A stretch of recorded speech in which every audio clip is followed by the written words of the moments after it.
এই যে আমার দিদি যাকে তোমরা দেখছো, ও হচ্ছে শুধু কাজ পাড়ায়। কারণ কি জানো, আজকে ছাদে উঠেই ও বেড়ালছানার পটিতে পা দিয়ে দিয়েছে। আর তাই দেখে আমার মা এসেছিল, এসে কাপড়গুলো নিতে গিয়ে আমার মা দিদিকে ছুঁয়ে ফেলেছে। দেন ওরা দুজনেই এখন স্নান করতে হবে।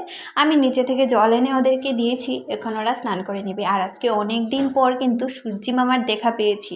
তারপর ওরা দুজনে স্নান করার পর আলু ভাজি বানিয়ে দিদি আমাকে খাইয়ে দিচ্ছে। অ্যাজ ইউজুয়াল দিদি আসার পর আমার সকালের খাওয়ানটা হয় সেটাই। তারপর আমি একটু আমার স্কিন কেয়ার করবো ভাবছি। এদিকে একটু চারকোল দিয়ে নিয়েছি, নিয়ে আমার ব্ল্যাক হেডগুলো উঠাবো। বাট আমার ব্ল্যাক হেড নেই, শুধু হোয়াইট হেড আছে। দেখতে আমাকে পুরো পান্ডার মতো লাগছে না? আমার দিদি আমাকে বলেছে আমাকে নাকি ভূতের মতো দেখতে লাগছে। তারপর আমার মা আজকে শুটকি মাছ রান্না করেছে। এদিকে দিদি দেখো শুটকি মাছ এত পাগল, ও ছেনি থেকে নিয়ে নিয়ে খেতে বসে গেছে। আর আমি এসব শুধু দেখছি আর অবাক হচ্ছি। কারণ হচ্ছে আমি শুটকি মাছ খেতে অত বেশি ভালোবাসি না, তাই আমার সাথে ময়ে ময়ে।